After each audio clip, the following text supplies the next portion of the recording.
스타벅스 오늘의 책은 왜 결국 삼성전자인가입니다. 이 책은 삼성전자에서 10년 이상 일한 스타 연구원 김병환 작가의 삼성연구서입니다. 제대로 된 혁신 제품 하나 만들지 못하고 그저 패스트 팔로워에 불과하던 삼성전자가 세계 최고의 혁신 기업인 애플을 맞아 어떻게 승리를 할 수 있었는지에 대한 이야기를 통해 새로운 경영의 패러다임을 제시합니다. 또 갤럭시 S의 성공 비결을 탐색하면서 삼성전자의 경영 스타일, 직원들의 업무의식과 성공 키워드 등을 살펴보고 앞으로 삼성의 미래까지도 분석해보고 있습니다. 오늘 삼성전자의 저력에 대해 확실히 이야기해 주실 분을 모셨습니다. 삼성전자 연구원 출신이자 왜 결국 삼성전자인가의 저자 김병환 작가 모셨습니다. 안녕하세요. 네, 안녕하세요. 예, 반갑습니다. 예. 작가님 이력이 되게 특이한데요. 네. 삼성전자에서 총망받던 연구원에서 그 작가가 되셨는데요. 작가로 전업하신 계기는 무엇인가요? 직장생활 10년 정도 하면 예. 솔직히 재미가 없어집니다. 아, 제가 대학을 졸업하고 직장생활 한 처음에 5년 정도는 정말 재미있었어요. 예, 예. 그래서 미친 듯이 일을 하면서 미친 듯이 정말 직장생활을 했고 멋진 직장생활을 했는데 10년째가 되니까 재미가 없었어요. 예. 재미가 없었고 뭔가 이 가슴 떨리는 흥분이 느껴지는 정말 그런 어떤 멋진 인생, 다른 인생을 살고 싶은 거예요. 그래서 앞뒤 계산 안 하고 아무 계산도 없이 제 성격이 이제 계산하지 않고 그냥 한 가지에 미치면 거기에 모든 걸 하는 그런 스타일이라서 갑자기 이제 회사를 그만두고 부산에 내려가서 책만 봤죠. 예. 왜 책만 봤느냐? 책만 보는 게 재미가 있더라고요. 그래서 3년 정도 책을 보면서 거의 책에 미친 사람으로 살았어요. 아, 세상과 단절하고 예, 예. 신문도 안 보고 뉴스도 안 보고 친구도 안 만나고 아무것도 안 하는 거예요. 아, 주위에서 놀라셨겠는데요. 그렇게 연락이 네. 다 끊기고 그러면은. 네. 예. 그래서 정말 뭐 산속에 들어가서 돌을 닦는 사람처럼 예. 3년 동안 책을 그렇게 많이 보니까 어느 순간 갑자기 저는 그 작가가 되겠다는 생각을 한 번도 한 적이 없어요. 그래서 많이 놀라시는데 저는 작가가 되겠다는 꿈도 가진 적이 없었고요. 그냥 책을 보는 게 좋아서 책을 읽었고요.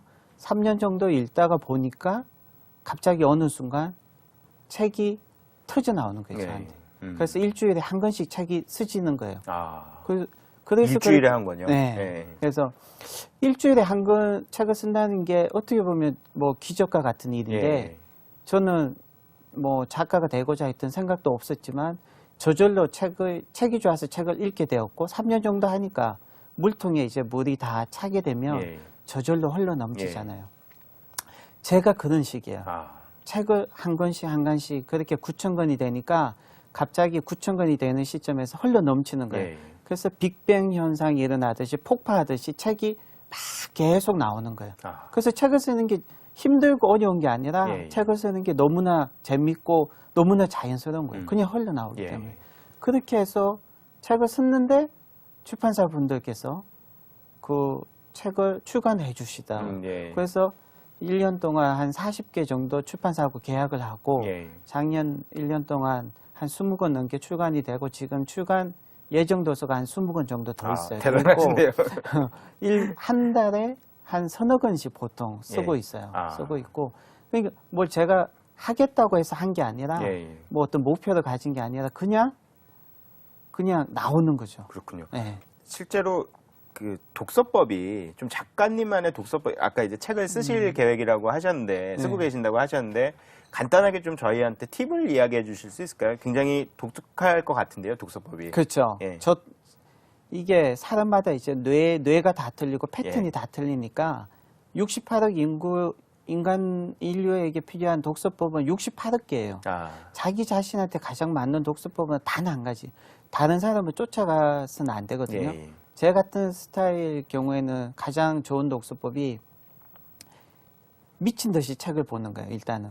그 미친 듯이 책을 보면 책을 또 읽게 되더라고요. 예. 그러니까 책 한 권을 읽었는데 이 책을 읽으면서 다른 책을 꼭 읽게 돼요. 그럼 그 어떤 책이- 계기로 읽게 되는 건가요? 거기 뭐 인용이 된 책인가요? 아니면은 그렇죠. 인용이 된 책도 있고 그 책에서 얘기하는 게 어떤 새로운 어떤 사상이나 새로운 얘기를 소개시켜 주거든요. 예, 예. 그러면 그 소개된 책과 관련된 주제를 또 찾아보게 돼요. 찾아보고. 그렇게 계속 하다 보니까 계속 책을 읽게 되는 거예요. 아, 네. 그리고 제가 생각하는 독서법 중에 하나는 술에 취하듯이 책을 읽는 거예요. 예. 그러니까 뭐냐면 이 명석한 두뇌, 논리적이고 분석적으로 이제 자뇌형 같이 책을 읽는 게 아니라 정말 직관으로, 가슴으로, 뜨거운 가슴으로 책을 읽는 거죠. 온몸으로 취하듯이. 예. 그렇게 했을 때 책과 읽는 독자가 하나가 되는 거예요. 예. 그런 방법. 아, 그리고 제일 중요한 거는 제가 독서하면서 가장 큰 효과를 본 거는 노트하는 거예요. 필기하는 거. 다 읽고 나서 하시나요? 아니면 중간중간? 네, 중간중간 중간중간. 계속. 예, 예. 그러니까 옛날에 위대한 그 중국의 학자 중에 한 명이 붓을 들지 않고 책을 읽는 것은 책을 읽는 것이 아니다라는 그런 말까지 했어요. 예. 굉장히 심한 말이죠. 예. 그러니까 눈으로만 책을 제가 처음에 봤어요. 한 몇 개월 동안 눈으로만 책을 봤는데 의식이 안 변해요. 예. 아무것도 안 변해요. 근데 어느 순간에 자꾸 노트를 하게 됐어요. 노트를 하니까 변해요. 달라져요. 뭔가 계속 축적이 돼요. 예. 예. 근데 그래서 제가 노트하고 독서하고 이건 절대 뗄 수 없는 관계라고 생각하거든요. 그런데 보니까 다산 정약용 선생님이 보니까 초서법이에요. 그분의. 그리고 세종대왕도 백독백습. 100번 읽고 100번 쓰는 거. 예. 예. 그러니까 이게 보니까 다 관련이 된 거예요. 그렇군요. 근데 제가 지금 생각해 보니까 이 손을 움직이는 게 이 우리의 뇌를 움직이는 거예요. 깨우는 네. 거예요. 스위치 같은 역할을 해요. 그래서 이게 다 연결이 돼 있어요. 그래서 지금 제가 뇌가 바뀌어야 인생이 바뀐다. 그런 어떤 주제로 책도 쓰고 있는데 예. 예. 이게 중요한 것들이다. 그런 어떤 책도 독서법이 있어요.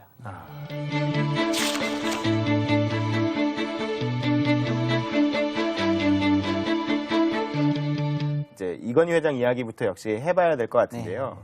2008년 4월에 모든 직책을 내놓고 이제 전격적으로 퇴진한 후에 2010년 3월에 다시 복귀했는데요. 그 시점에 그 시기의 이야기를 한번 나눠보겠습니다.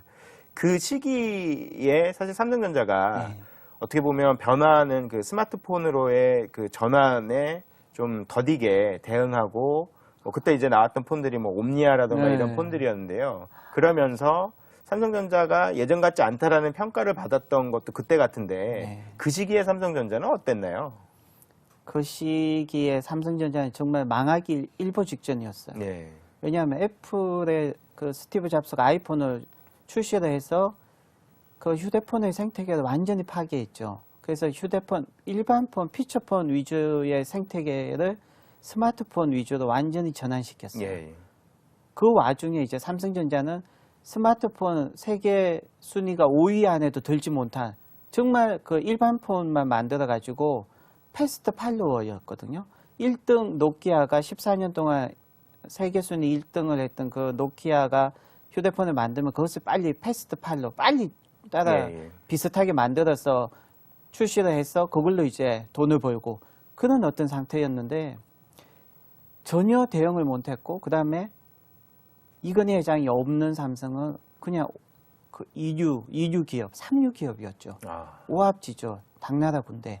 삼성이 어디로 갈지 몰랐어요, 그때는. 그래서 2008년도인가 적자가 났어요. 7,800억. 그러니까 그렇게 완전히 이건희 회장이 없어짐으로써 삼성전자가 옛날 막 30년 전에 삼성전자 상품 기획서조차도 없어요. 막 주먹구구식. 냉장고 문이 안 닫히면 면도칼로 냉장고 문을 막 깎았어요. 그게 삼성전자였다니까요. 예전 삼성전자예요. 그렇게 주먹구구식. 그런데 이건희 회장이 초일류 기업으로 만들어 놨는데 다시 2008년부터 이제 이건희 회장이 없어지자 다시 흔들리는 거예요. 그게 왜냐하면 애플도 그렇고 GE도 그랬어요. 시가총액 1위 기업인 GE가 잭 월치라는 CEO가 있을 때는 계속 1등을 했어요. 근데 재벌체 회장이 나오자마자 계속 흔들리고 지금 떨어지고 있고요. 예. 애플도 스티브 네. 잡스가 있을 때 지금 뭐 스티브 잡스가 없어지니까 지금 애플이 옛날의 애플이 아니잖아요. 그렇죠. 2년 사이에 1년 사이에 그거하고 똑같은 거예요.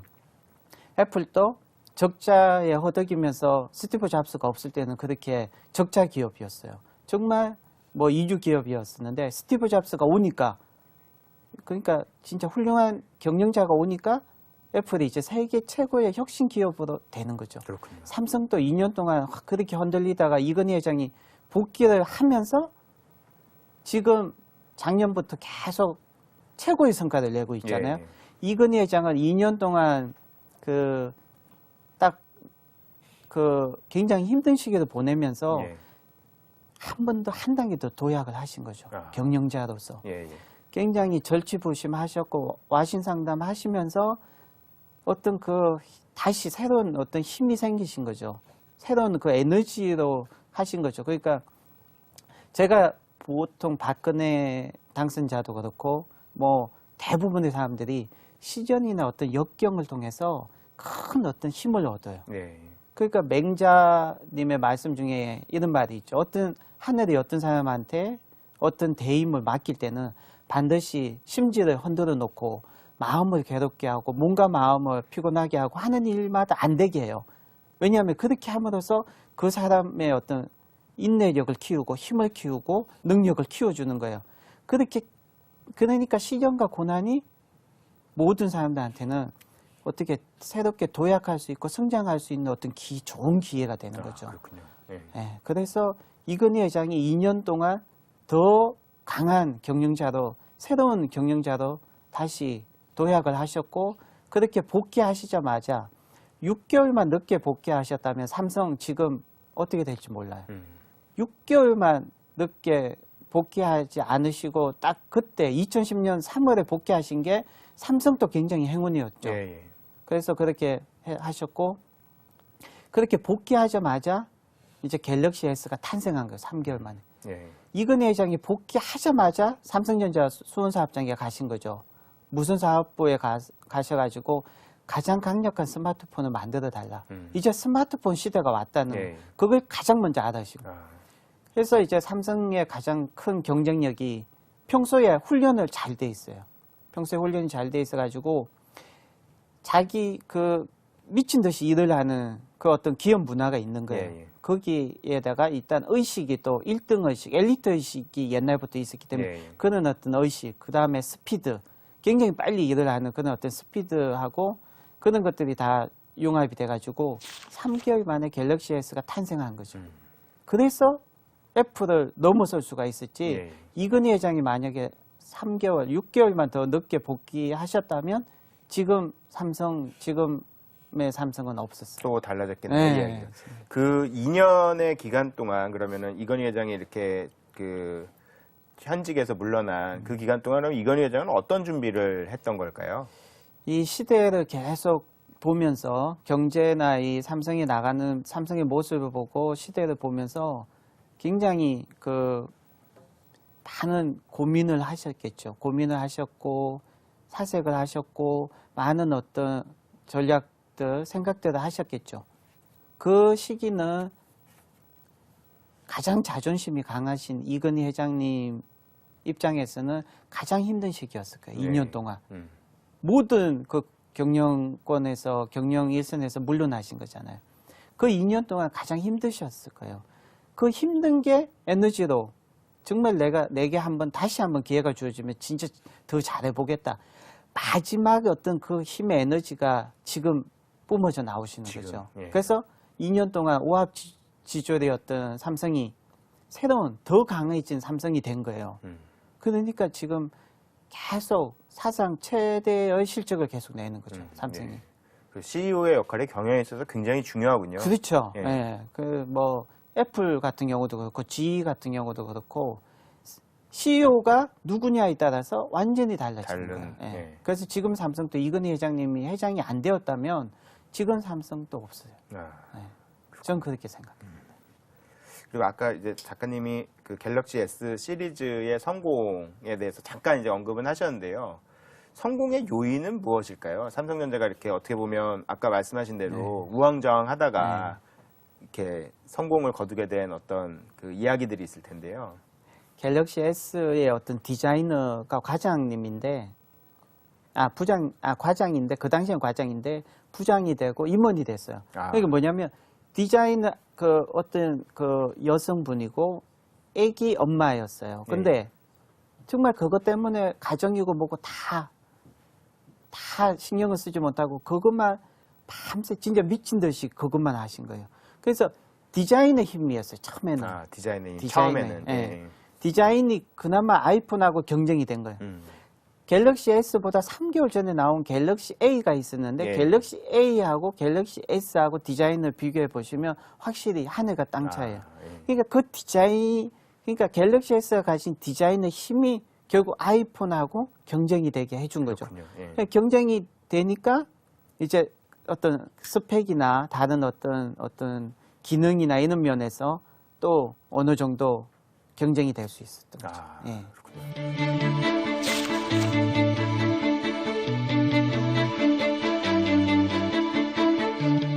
또 이제 그 작가님 책 내용 중에 되게 흥미로웠던 게 지금 삼성이 아까 말씀하신 대로 애플을 이제 뛰어넘고 굉장히 어떻게 보면 기적과 같은 일을 지금 이루었는데요. 그 애플의 삼성전자에 대한 특허 전쟁이 오히려 삼성한테 이제 유리하게 작용한 측면도 있다라고 이제 책에서 말씀하셨는데 어떤 측면인가요? 저는 그걸 보고 굉장히 좋았어요. 재미있었어요. 왜냐하면 인생에서 많이 배웠는데 애플과 스티브 잡스가 삼성의 갤럭시 S가 나오자 갤럭시 S가 아이폰하고 디자인 면에서 약간 비슷한 건 맞아요. 그죠? 근데 그걸 가지고 스티브 잡스가 너무 과민반응을 보인 거죠. 스티브 잡스의 가장 결정적인 실수가 소송을 한 거예요. 삼성의 갤럭시 S를 가지고. 근데 그 당시에 솔직히 삼성의 스마트폰 순위는 세계 5위도 아니었어요. 그러니까 스마트폰 시장에서 삼성은 아무것도 아니었어요. 무명의 기업이었죠. 애플 아이폰은 세계 최고의 기업이었어요. 근데 애플에서 스티브 잡스가 삼성한테 소송을 건 거예요.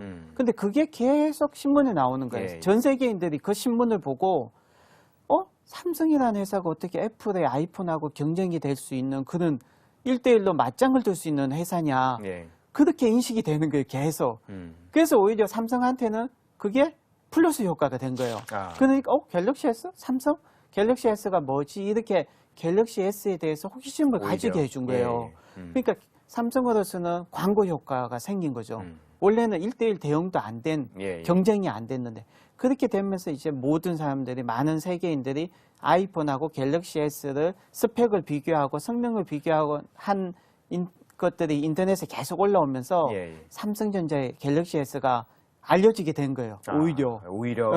아이폰 스티브 잡스 덕분에. 그러니까 그런 거였어요. 되게 그러니까, 아이러니한 상황이네요. 그래서 제 생각에는 스티브 잡스가 그때 만약에 그냥 자기 일만 열심히 하고 더 혁신 제품을 만드는데 에너지를 집중했었더라면 지금 또 상황이 달라졌을 거예요.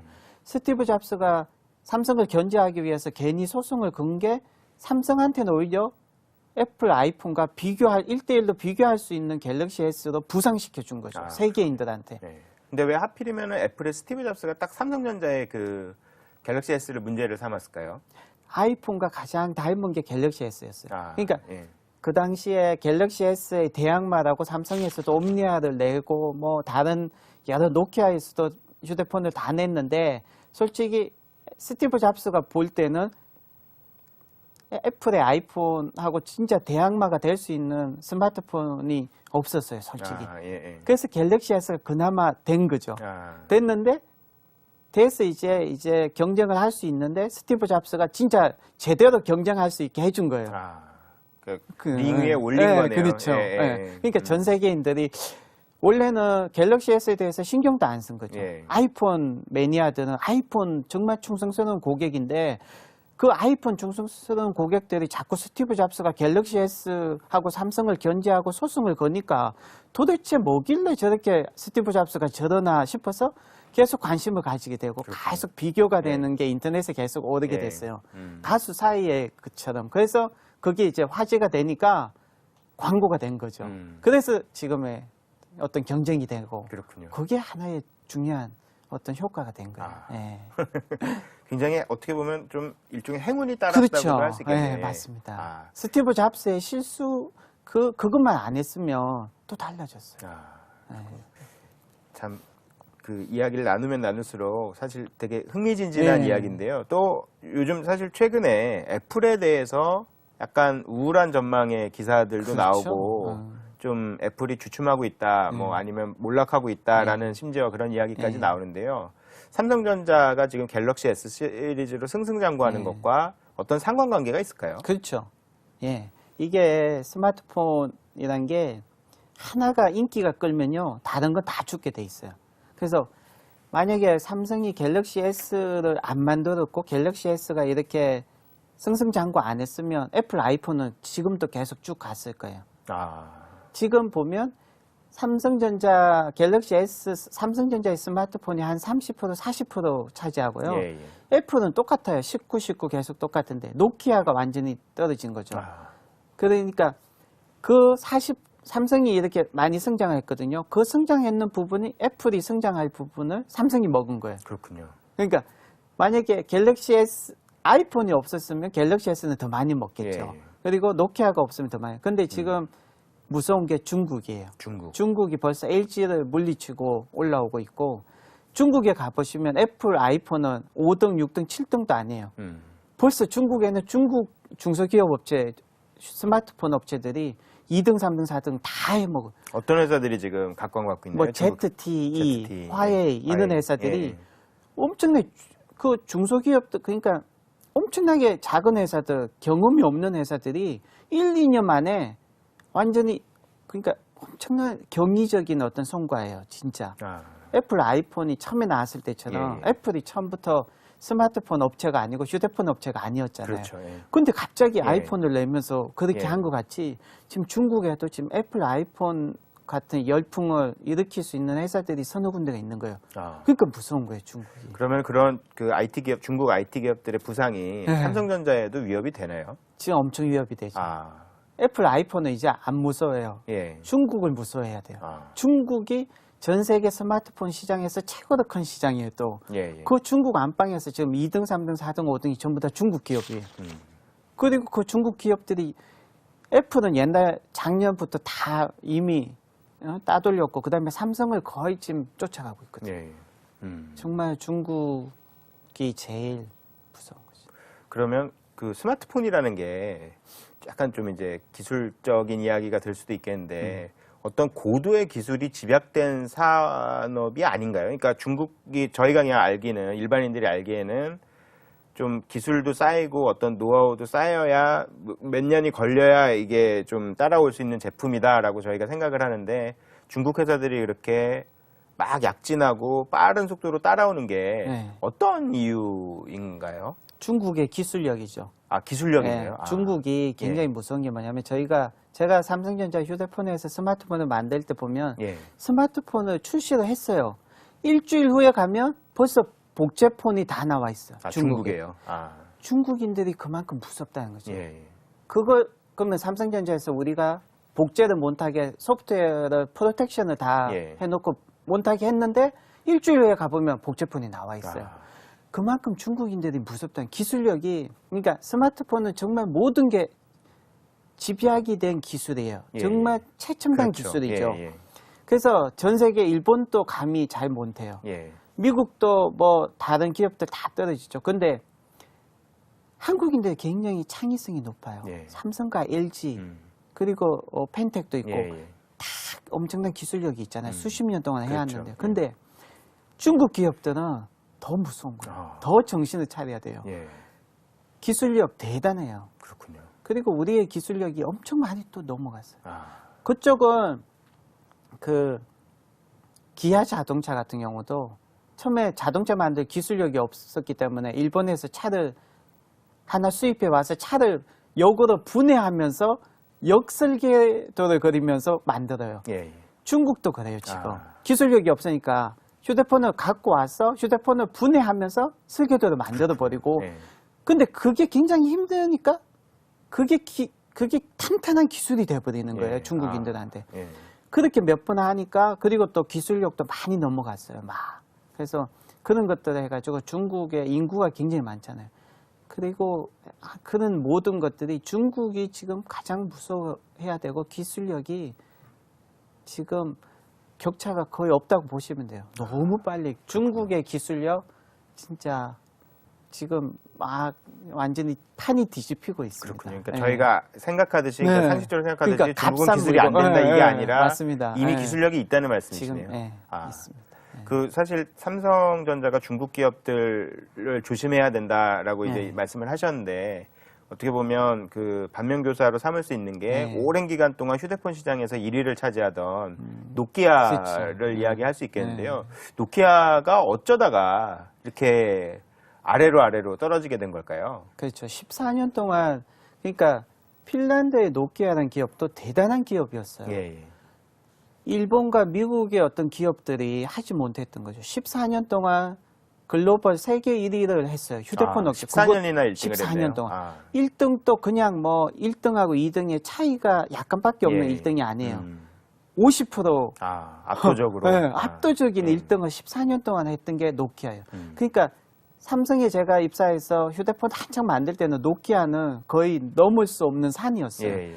정말 대단한 게. 근데 그 노키아가 나왔던 게 뭐냐면 노키아가 처음부터 휴대폰 업체가 아니었어요. 예. 종이 만드는 회사였어요. 핀란드에 있는 작은 핀란드가 굉장히 못 사는 동네였어요. 예. 굉장히 가난한 동네였어요. 근데 그 동네 그 작은 나라 유럽 변방에 있는 작은 나라 핀란드에서 노키아라는 회사가 종이를 만드는 그런 회사였는데 그 핀란드의 미래 전략 기획실에서 미래에는 무엇을 해서 먹고 살 것인가 그것을 연구를 하기 시작했는데 딱 나온 게 휴대폰이었어요. 그래서 180도 바뀐 거죠. 예. 작은 종이 만드는 회사가 세계 최강의 휴대폰 업체로 바뀌었다는 건 기적인 거거든요. 그래서 노키아가 굉장한 기업이란 거죠. 14년 동안 또 1등을 했었어요. 근데 문제가 뭐냐면 지금 노키아는 왜 노키아가 망하고 있냐면 의사결정이 너무 비대해졌어요. 하나가 결정하기 위해서는 한 6개월이 걸려요. 무엇을 제품을 만들기 위해서 5년이 걸려요. 도저히 그 시장의 빠른 속도를 못 따라가는 거네요. 예. 그러니까 왜냐하면 이 노키아는 굉장히 자만을 한 거죠. 왜냐하면 애플의 아이폰이 돌풍을 불러일으킬 때는 아무도 스티브 잡스가 애플이 아이폰이 이렇게 휴대폰의 생태계를 완전히 바꿔가지고 피처폰 위주에서 스마트폰 위주로 바꿔질 것이라고 생각을 못했죠. 모든 휴대폰 전문가들이 그렇게 예상을 못했어요. 왜냐하면 아이폰 이전에도 몇몇 휴대폰들이 그렇게 열풍을 불러일으켰어요. 그게 반짝 인기라고 생각을 했었죠. 그렇군요. 전부 다 그렇게 했죠. 예. 심지어 삼성도 그렇게 생각했죠.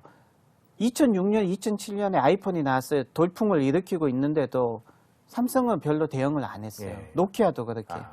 그런데 2008년 말, 2009년, 2010년에 아이폰이 한국에 오면서 한국의 소비자들이 놀란 거죠.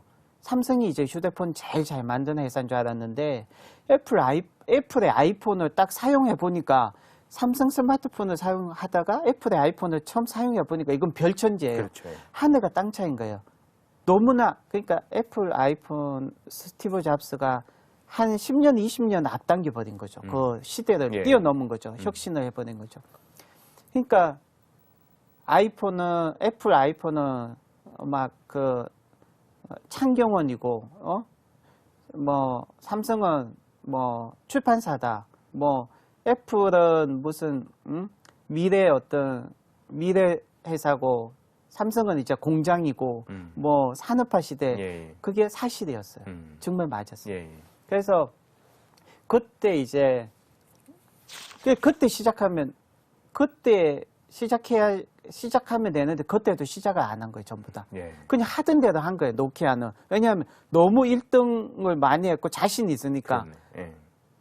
그리고 삼성도 또 그렇게 했어요. 그렇게 했는데 이건희 회장이 그때 복귀를 하신 거죠. 그래서 스마트폰에 모든 걸 걸게 하신 거죠. 그렇군요. 그러니까 그래서 노키아, 이제 갤럭시 S가 딱 한두 달만 늦게 나왔어도 안 됐죠. 그런데 그때 3개월 만에 나와준 거죠. 갤럭시 S가.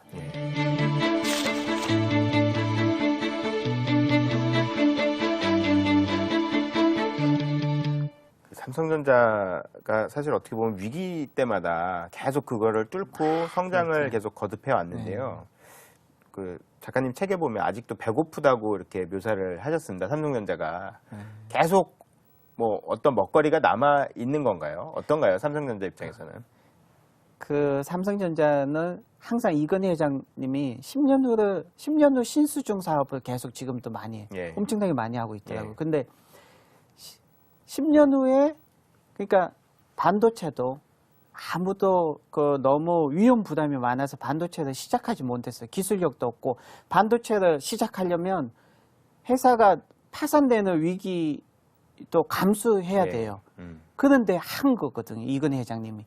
그래서 반도체 시작하고 10년 후에 세계 1등이 되신 거예요. 반도체. 그리고 LCD도 그렇고 휴대폰도 그런 거예요. 예. 애니컷이나 만들 때도 그렇고 지금 스마트폰도 지금 그렇고 그 지금도 똑같은 거예요. 10년 후에 먹고 살 수 있는 게 분명히 또 있거든요. 이 삼성이 어떻게 성장했냐면 이병철 회장이 삼성이라는 조직을 어떻게 그 조직의 특징이 관리의 삼성이에요. 근데 30년 전에는 관리의 조직이 그 시대가 원하는 최고의 조직이었어요. 예. 시대가 이제 바뀌면서 이건희 회장이 딱 타이밍 좋게 왔어요. 창조와 자율과 기품이 있는 1등 의식이 있는 창조의 어떤 조직을 만든 거예요. 그게 시대 타이밍에 딱 맞은 거예요. 반도체와 LCD와 휴대폰이 딱 맞은 거예요. 10년 후, 20년 후에는 이제 무엇이 맞을지 몰라요. 근데 거기에 맞는 기업이 1등이 되는 거죠, 또. 그걸 잘 볼 수 있는 경영자와 기업이 1등이 될 거예요. 아, 그렇군요. 그러니까 예. 지금 이제 10년 뒤 먹거리를 막 찾아서 지금 열심히 투자를 해서 또 10년 후에 그렇죠. 결실을 거두는 예. 예, 그런 이제 패턴을 얘기하시는 거죠. 그렇죠. 손자병법에 전성 불복이라는 얘기가 있듯이 예. 전쟁의 승리는 계속 반복되잖아요. 예. 삼성은 항상 1등만 한 게 아니거든요. 항상 위기가 왔고 위기시마다 10년 전에 선택했던 것 때문에 다 도약을 한 거예요.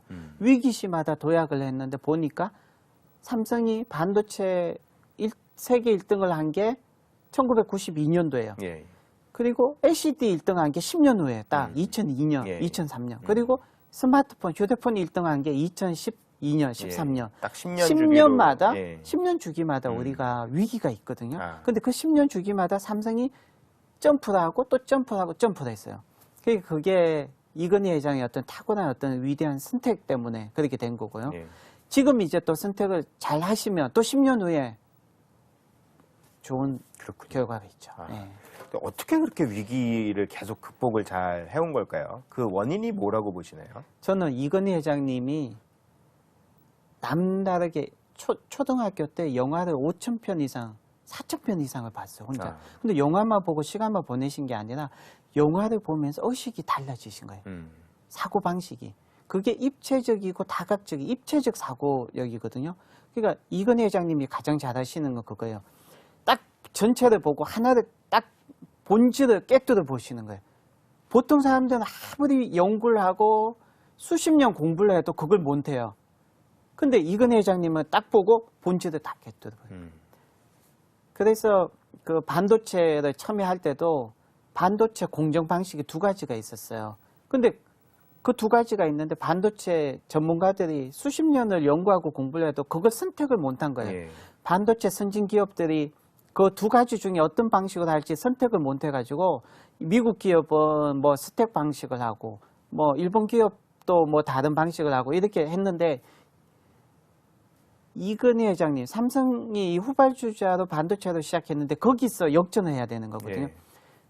이건희 회장님은 바로 선택을 하셨는데 그 방식이 정말 좋은 방식인 거였어요. 그래서 다른 선발 업체들이 엄청나게 손해를 본 거죠. 예. 안 좋은 걸 선택을 해서. 그런 어떤 이건희 회장님의 어떤 남다른 어떤 선택, 예. 그 어떤 직관, 통찰력과 직관이 있는 통찰력. 거네요. 예. 그게 삼성을 지금 먹여 살린 거예요. 아. 위기시마다 그런 게 나아요. 예. 그 삼성이 처음에는 2000년 전에는 아날로그 시대였잖아요. 디지털 시대로 넘어오면서 일본 기업들은 계속 아날로그 시대에서 1등을 계속했어요. 삼성은 계속 2등이죠. 일본 기업하고 경쟁이 안 되는데 아날로그에서 디지털로 바뀌면서 이건희 회장이 그랬어요. 아날로그에서는 우리가 2등이지만 디지털에서는 1등을 하자. 예. 그래서 일본 기업보다 먼저 디지털로 바꾼 거예요. 그래서 모든 어떤 인프라나 이런 게 디지털화 되면서 2002년에 일본의 손익을 넘게 된 거죠. 그렇군요. 대단하네요. 어떤 네. 전략에 의해서 움직이는 거네요. 계속. 그렇죠. 예. 휴대폰도 원래 애니코 신화가 일어난 것도 원래 국내 안방에 모토로라가 들어와서 1등을 계속했어요.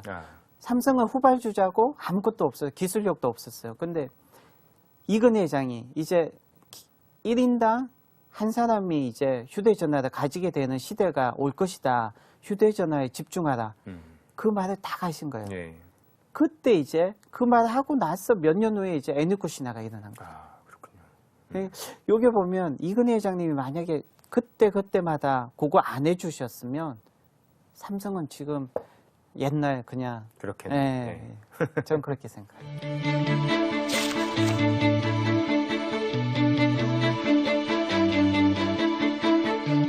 이번에 이제 제가 드릴 질문은 직접 삼성전자를 다니셨던 분들만 아마 아시는 그런 이야기가 될 텐데요. 삼성전자만의 독특한 기업 문화가 궁금한데 어떤 기업 다른 기업들하고 어떤 점이 다른가요? 제가 신입사원 그 연수할 때, 신입사원들이 왔을 때 많이 이제 지도 선배 가서 이제 얘기도 해주고 하는데 예. 좀 재밌는 얘기 그거예요. 정말 미친 듯이 일어나는데 어느 정도냐면 삼성의 어떤 선배가 결혼을 했어요. 결혼식을 하고 이제 비행기를 타고 이제 신혼여행을 가고 비행기를 탔는데 방송이 나오는 거예요. 삼성전자 누구누구 나와주십시오. 일이 바쁘니까 일을 하라는 거예요. 그 다시 불려와서 일을 하는 거예요.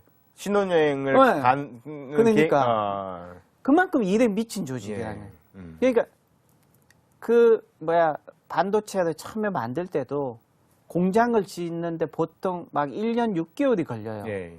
선진 기업들, 선진국의 그 좋은 기술과 자본과 그것 때문에 1년 6개월이 걸리는데 삼성은 6개월 만에 했어요. 미친 듯이 한 거예요. 3분의 1, 1년 6개월에 3분의 1이네요. 예. 장비 같은 거 들여오는 것도 공항에서, 김포공항에서 이제 기영 반도체까지 이제 거기 톨게이트에서 고속도로 나오면 이제 포장이 안 돼 있어요. 예. 그러면 밤새 이제 포장하고 밤새 큰 선풍기로 땅을 말리는 거예요. 예. 그 다음날 오면 포장도로 올 수 있게 그런 식이었던 거죠. 그러니까 뭔가에 미쳐서 하는 사람들, 뭔가에 미쳐서 일을 하니까 그만큼 나오고. 그러니까 지금 여기 신종윤 사장님 같은 경우도 옛날에 같이 일을 했었는데 밤새 일을 하면 막 어떤 사람은 막 힘들고 지치고 못하겠다고 나가요. 근데 재밌는 사실은 뭐냐면 정말 어떤 일에 자기가 모든 걸 바쳐서 모든 걸 몰두해서 일을 하면 입에서 이런 말이 참 재밌다.